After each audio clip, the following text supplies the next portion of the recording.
Good? Two, one, two, two. One,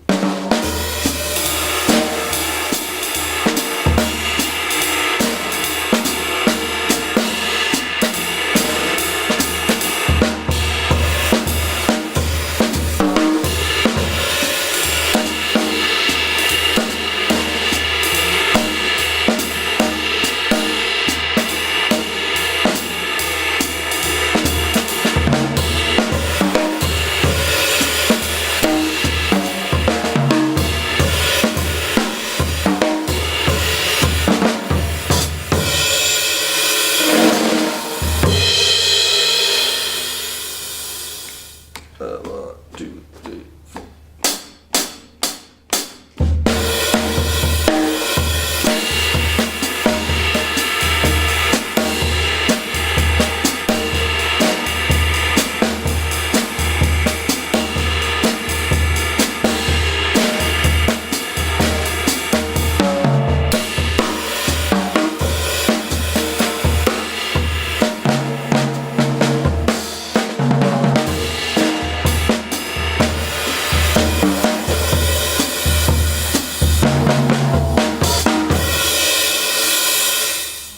How you doing? My name's Breazeale. Happy to be with you here this morning from high atop the ground in Laramie, Wyoming, at the University of Wyoming. We're going to talk today about interpreting big band charts, especially the charts that you have as part of your All State Jazz etudes. So, one of the sort of more unique demands placed on drummers is that we're given just like the most skeletal type of information about the music we're supposed to play, and then we create the parts in addition to having to perform the parts well. So it presents like a lot of opportunity to be creative, to do interesting things. It also provides the opportunity, if you don't necessarily know exactly how to play a big band chart or haven't had a ton of experience, to maybe get lost and get a little frustrated. So I'm going to try to provide you some insight about just the general Big Band 101 chart reading. So the first one, the swing etude, I'm for the most part keeping 4 on the floor in the bass drum. And I'm trying to do it nice and lightly because eventually I want to blend that sound with an acoustic bassist, a double bassist. And I can't overwhelm their sound, and we don't want to turn them up too loud, right, because it's an acoustic instrument. We don't want to amplify it too much. It would be like if we bought a lovely set of drums, much like these, and then just stuffed them full of pillows. It would completely defeat the purpose of buying a nice set of drums. So we don't want to turn up the bass too much. So I'm keeping that going most of the time. And then the superscript, which is the part of the chart that is written above the staff, I interpret that mostly on the snare drum and then sometimes on the bass drum. The reason for that is that there's both superscript and then there's subscript, stuff written at the bottom of the staff or below the staff. And generally the superscript is referencing higher pitched instruments that are performing these same rhythms along with me. So if I see like in the first 4 measures, I've got the end of 4 and 1 from the second measure and the third measure, and the end of 1, 3, 4, and the end of 4 in the fourth measure. And that's all written in superscript. I'm probably going to be playing that along with the trumpets. Right, so my guess is, based on a lot of these contextual clues I'm going to talk about in a second, that there's probably like a saxophone melody and brass answer that melody. Right, so there's saxophone melody in the first 2 measures, brass play ba-da, going in the third measure, and then in the fourth measure ba-ya, ba-da. Cool, so I'm going to interpret that from the top 1, 2, 3.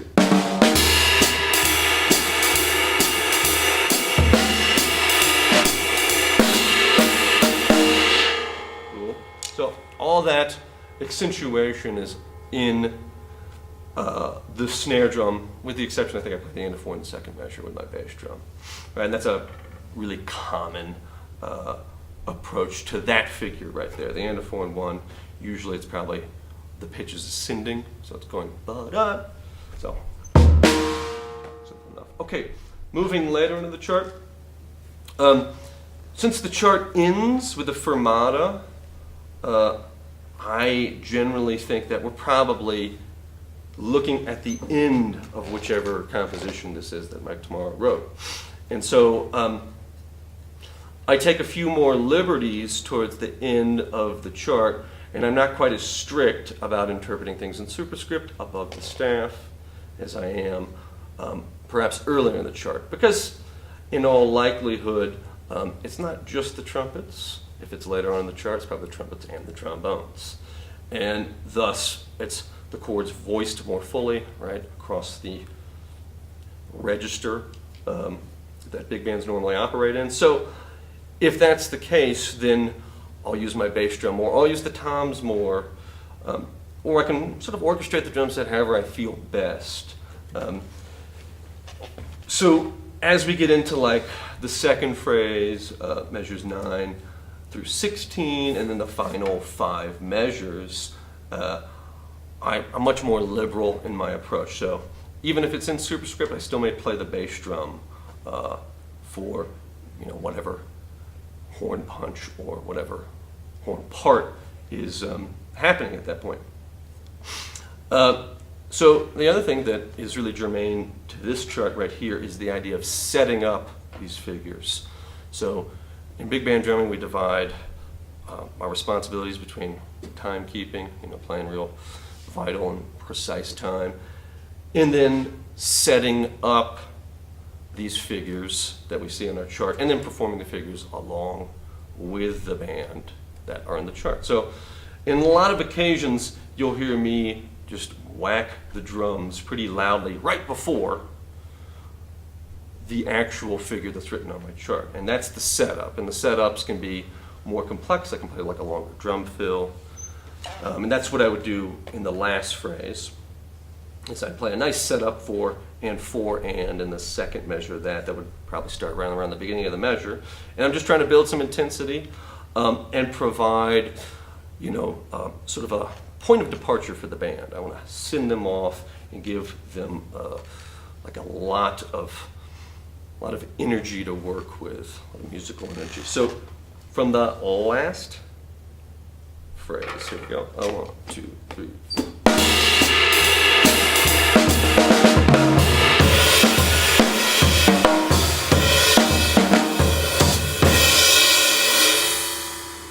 So I start to fill just a tiny bit after 1. And also, as the band gets more intense, plays louder, I tend to play through some of these figures, meaning you can hear the shape of the figure. If the figure is 1 and 2 and 3 and, I might play jet and blat on. I might play every 8th note in that measure, but the accented ones are going to be with the horn part. Okay, so just to sum up, this chart right here, the swing one, 4 on the floor in the bass drum, superscript snare drum, subscript usually lower sounds bass drum, but as the chart moves along, that becomes less of a rule and more of a guideline. And then the final thing is setting up figures and playing through figures. So hopefully this provides you some assistance with the first etude. So the second etude is bossa nova. There's really no dynamics indicated on there. I'm playing pretty loudly from the beginning because pretty much everything in the part is accented. So if there's no dynamics indicated and everything's accented, well, I tend to think that it's probably voiced fully in the band, right? All the horns are playing, and I should be, forte, if not louder. Okay, so the bossa nova provides some more coordination challenges. So in a lot of cases, I'm keeping the bossa nova foot pattern, moving the whole time, especially when I see stuff in the superscript, and then just playing either what's written verbatim or playing in and around that, like we talked about in the previous example. So if I start in measure 3, 2, measure 3,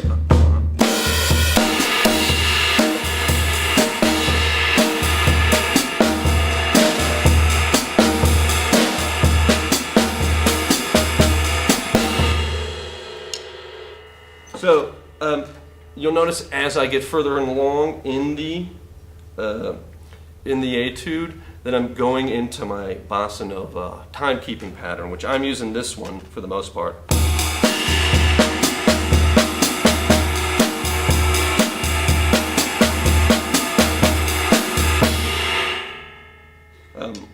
The other one I suggest is maybe...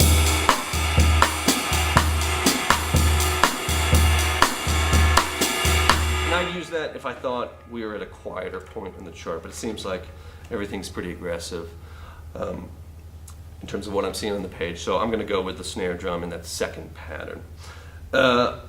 As the chart moves along into the second and final phrase, I'm going to break my bossa nova pattern in a couple of spots. Probably in that first measure, I'm going to bust out of that pattern and play what's written pretty faithfully. And then in the third measure and the fourth measure, I have some rhythms that are probably in exact unison with the entire band. So I'll play that second phrase, and then we can talk about the ending of this.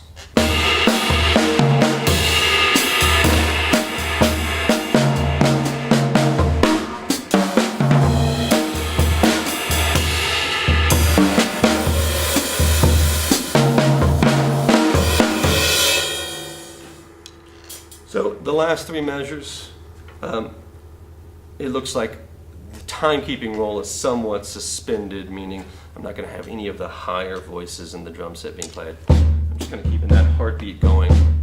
And then halfway through that measure, I played the bass drum right along with that kick on the end of 4. You could play the bass drum without interrupting the pattern.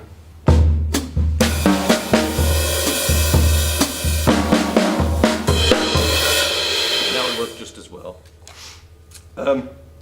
So I think the most challenging part of this one is not necessarily the kicks, but the challenging part is playing the kicks along with keeping your bass drum pattern and your feet pattern nice and smooth, and also not overwhelming the ensemble with the volume of your bass drum, if indeed you're going to keep that bass drum going the whole time. Okay, hopefully this has been very helpful to you guys. And hopefully we'll see you soon at the University of Wyoming.